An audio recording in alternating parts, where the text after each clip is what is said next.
Thank you for joining and watching a new and first episode of Flash Knockdown, the show that engages with people of the combat sports world. I'm pleased to say, as my first guest and representing karate, we have Sensei Joby Wilson. Sensei, how are you?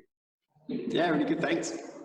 Thank you very much for joining us, Sensei. And I know you've got a class in about 20 or 25 minutes. So before we move on, could you share a little bit about the dojo that you're in, the role that you play there, and how people can find you?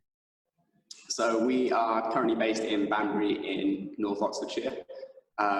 We've been here for, coming up for 6 years this year. When we first took on the premises. So we're teaching classes here and a little bit further south into the centre of Oxford as well. So personally, I have about 120 students myself, and I think our club is now to around about 2,000 locally. Yeah, that's pretty much us. You can watch a lot of my stuff on Instagram and Facebook. So if you search for Sensei Joby Wilson on Facebook and OSTMA Karate on Instagram, that's where you'll find me. Perfect. Thank you very much for that, Sensei. So before we get stuck into the nitty gritty, and I hope you don't mind if we can take a slight detour, but I've got some quick rapid fire questions for you, Sensei, and it'll be a nice, fun way for us all to get to know you a little better. Is that okay with you, Sensei? Yeah, no problem. Are you ready? Are you ready? Yeah. Okay, cool. So first one, roundhouse kick or roundhouse punch? Kick.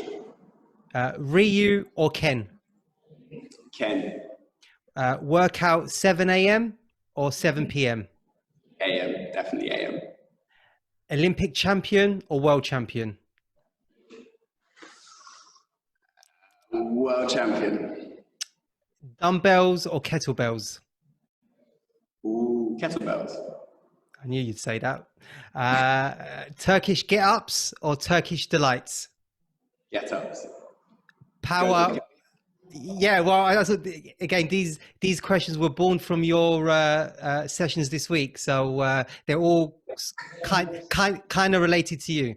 Power or speed? Power. This one's definitely related to you. Resistant bands or foam roller? Resistance band. Okay, Steven Seagal or Jean-Claude Van Damme? Van Damme. And final one, squats or deadlifts? Ooh, deadlifts. I do like a deadlift. Okay. Any in there that you found difficult to answer, Sensei? No, pretty good. No, I think I'm pretty happy with my answers. I don't want to change anything. Okay. All right.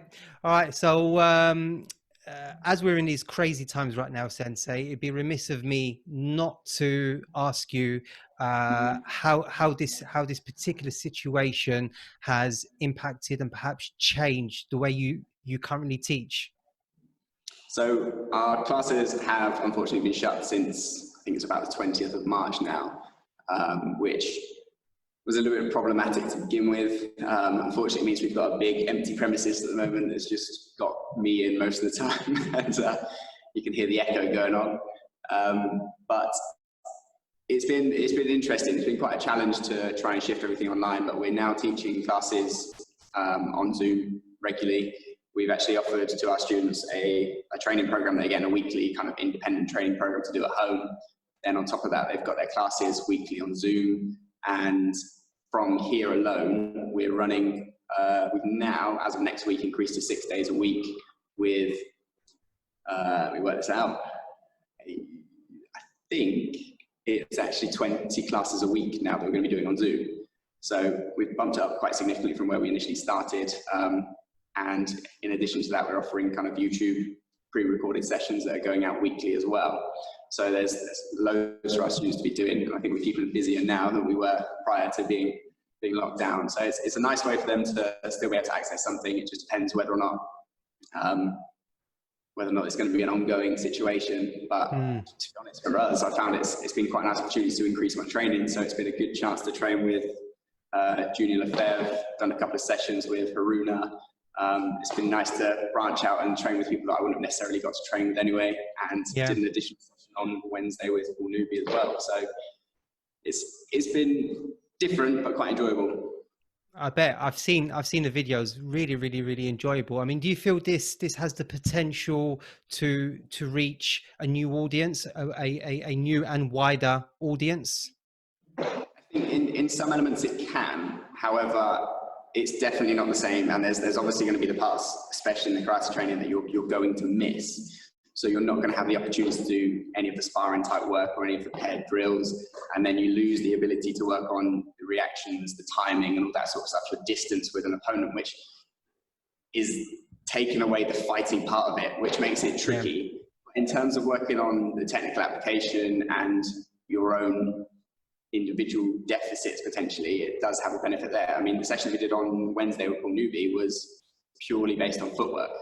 And as he said, usually we don't get the opportunity to work on footwork.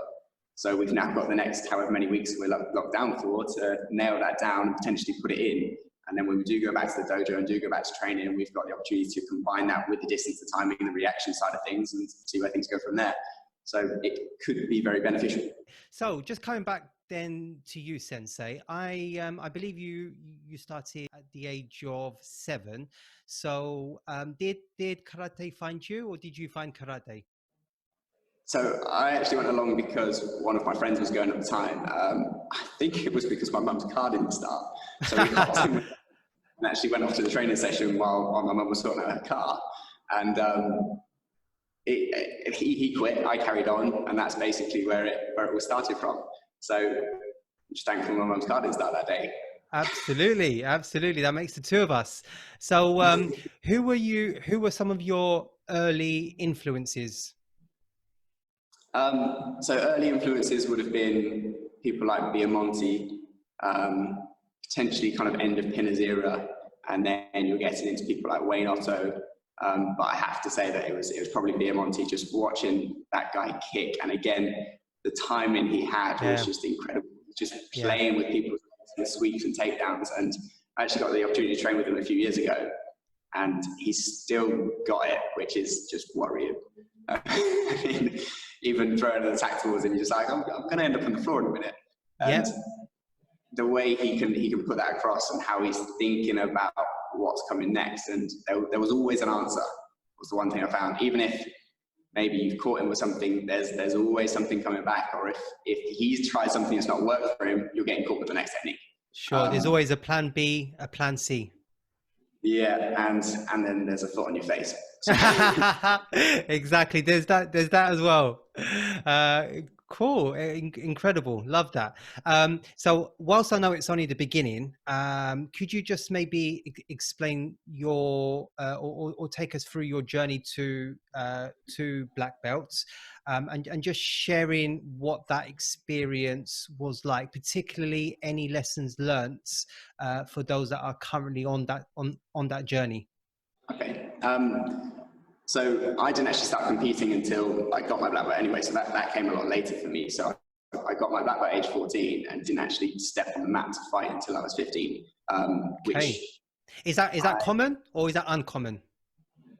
I think it was just me more than, because there was a lot of people in the club competing at the time doing fantastically well, taking decent results and all sorts, and it was never something that appealed to me. And I think it came about once I got my black belt. I was like, what's my goal now? What am I training for? And I'm very similar now in terms of if there's not a goal, why am I training? So for me, I think when I'm done with karate and I'm no longer competing, I'd be done. But I remember walking into a training session, must have been 3 or 4 years ago now, with some coaches that I'm training with now, and I got looked at and he just went, Joby, what have you got penciled in the diary? And I went, nothing. And he went, well, what are you doing here? And to me, that was like, yeah, you're right. So I went home and booked flights to Berlin for another competition. And it was just, it's that goal that's kind of kept me going to this point. But from starting to gaining my black belt, I mean, it was felt a lot longer. It was only really 7 years, which might sound like a long time to some people. However, for me, I was never that good. And I was pretty poor as a lower graded student. Was probably still pretty poor as a brown belt, to be honest. But I just wanted to get to that next step. And there's always been that next step. And I don't think I ever really looked at, I want to get my black belt. It was just, I want to get my yellow belt. I want to get my brown belt next. I want to get my, and once I got to that point, I was suddenly going, yeah, I could do this. But once I got to my first kyu before grading my first dan, I think I was there for about 2 years. It took me a long time at that grade to actually get that switch to click and go, I'm finally ready to do it. And more so than me, when I'm finally ready to do it, I got kind of thrown in the deep end going, you're doing it now. But it'd been the plodding away throughout. And in that journey, of course, I had the times where I was going to quit and I was going to stop. And it was more so my parents going, no, you're not, than me at that point. But I think you need at times someone to show you from the outside that actually you're doing quite well. You need someone to point you in the right direction. I think if I'd had the competition stuff going on inside it, it would have done that for me. Because I didn't, it was more so something coming from an external source that just pushed me on a little bit. But yeah, I would say those brown belt grades were tough, and it was the same thing over and over again. But at some point, I actually remember getting a new pair of hand pads, and I had these dodgy old hand pads that I had since when I started. And when I got these new hand pads, things changed a little bit. I was a little bit more aggressive fighting. I was a little bit sharper with things, and was it their hand pads? They were magic. I don't know. I think I've still got them as well. They probably stink. Probably stink, yeah. They will do. They just pushed me on that little bit more, and there was a bit of a switch that kind of flicked then. And I'm not an aggressive person, and it's hard to bring that out in me. And one of my current coaches tried to do it in a session, and it's just like, I've never seen that side of you until we just started kind of free sparring and having a bit more of a scrap than a proper kumite fight. And it's something that I don't necessarily bring out, but those hand pads changed it for me. Right. It was just something that I felt more comfortable punching people with these red pads on. So do you regret not competing sooner? I don't know. I do to some extent, because I think I would be in a different position now. However, I feel as if I had done, I may not have continued to this point. I might have burnt out a little bit sooner. Realistically, in the UK, there's not that many people who are continuing into their late 20s. Don't want to say that I'm in my late 20s. But by the time people are getting to the age when they're pushing into their senior competitive career, they're then looking at jobs and families and whatever else, and it starts to drop off significantly. So there are a few people that continue to go, and you see some incredible athletes that are slightly older. Yes. But the majority of them are early 20s, and I think if I'd started earlier, I may have been one of them. So I'm always glad that I did hold off for a while. Fair point. So what are your karate aims and goals now then? So it was the Olympics, and that was going to be a tough task. So I didn't compete enough. We were with a different governing body. We moved over to the WKF, which was necessary, but not only for the Olympic stuff. I wanted to move across anyway, but my club was with the WKF, and I found it obviously difficult to move away.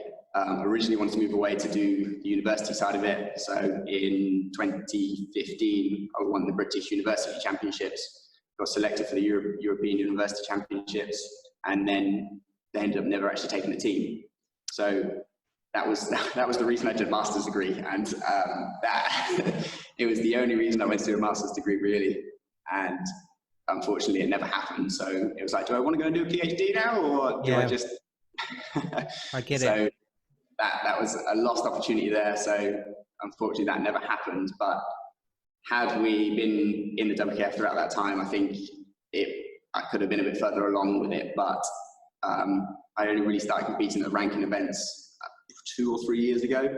So my original ranking probably started around 700-ish, and I was top 130 by June last year, when we came back from Canada. So I had a decent result in Turkey, decent result in Canada, and then went out to Chile knowing that needed to break me into top 100, and didn't fight well, lost first round to a German guy who was certainly beatable, and that kind of knocked me back a little bit, and unfortunately meant that I didn't break the top 100, which meant I didn't get the access to the Premier League events and didn't allow me to climb up and potentially get toward the Olympic stuff. So for me, the Olympics was a write-off anyway. Now it being 2021, it depends when all the events start cropping back up and what will happen there, but we will be waiting to see what happens with this. So for me, it's more Europeans and World Championships, and I've got a tough category. I mean, I'm competing against Jordan Thomas, who has done extremely well. Yes. He's a fighter, and I know that every time I rock up the selections, I'm fighting Jordan, which is tough because he's got that 67 spot, but I managed to get selected for the team for the Europeans last year, and realistically, I just want to fight at Worlds and Europeans. I'd love to do it as an individual, but if it means for the time being I can only do it in the team event, I'll do it in the team. I quite like fighting open weight. Don't mind getting hit too much.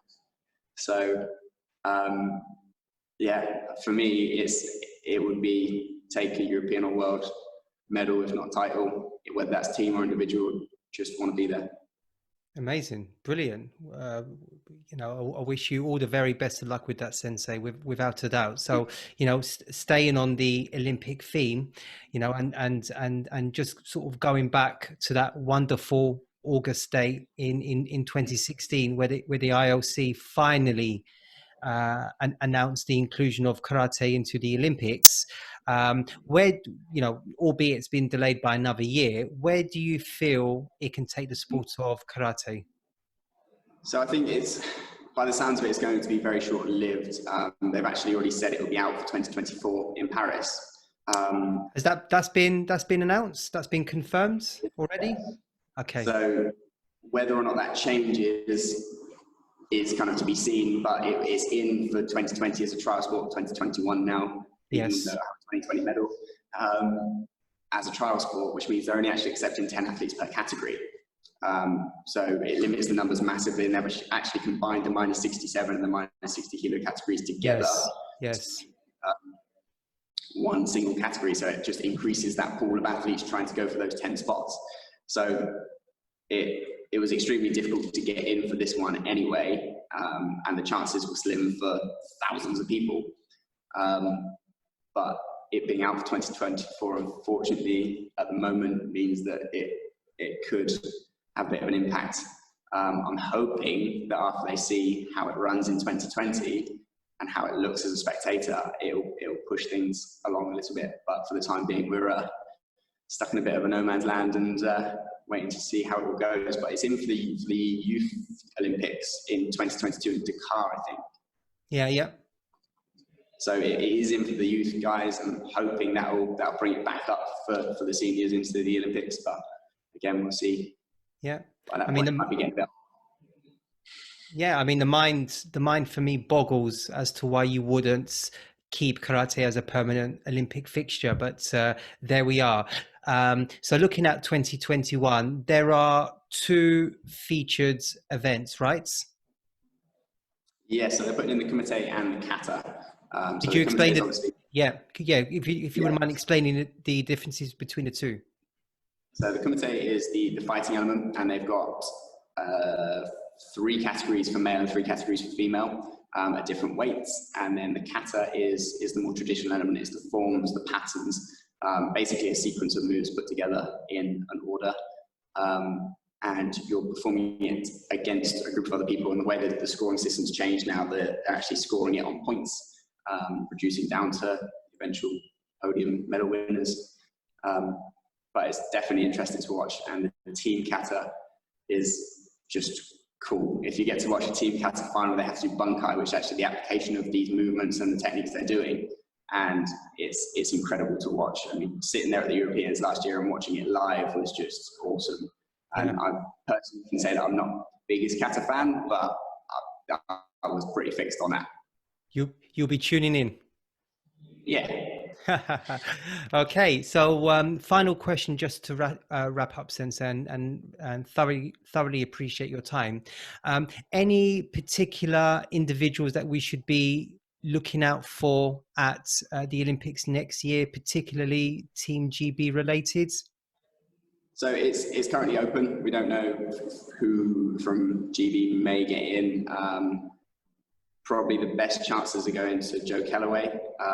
Be an incredible one to watch, and it's definitely worth watching some of his highlights on YouTube. Very good fighter. And Jordan Thomas as well has got potential to get there. And we'll just have to wait and see. They're having a qualifying event that will narrow it down and take those final few athletes through to the Olympics. So they'll be the two to keep an eye on from Britain. And then the 75 kilo category, it was just going to be ridiculous to watch. I mean, 67, you're probably going to have DaCosta, who's a French athlete. And at 75, you've got to watch out for Haruna, Busa, and Agiev. And those three will be gunning for it. And to be honest, it's Agiev's probably coming to the end of his career. He's been pushed back another year by the delay and things. Busa is going to be in a similar position. It'll be very, very interesting. That'll be a fiery category to watch. Amazing. It's definitely the who's who. Yeah. Definitely. Okay. Well, time has flown by, Sensei. I really appreciate you doing this once more. Very, very kind of you, and I really enjoyed our chat. How was it for you? Yeah, really good. It's great to meet you. Great to have a chat. Good. Okay. Well, thank you, Sensei. Thank you, everyone, for tuning in to as I said, a new and first episode of Flash Knockdown, the show that engages with the people of the combat sports world. Thank you very much.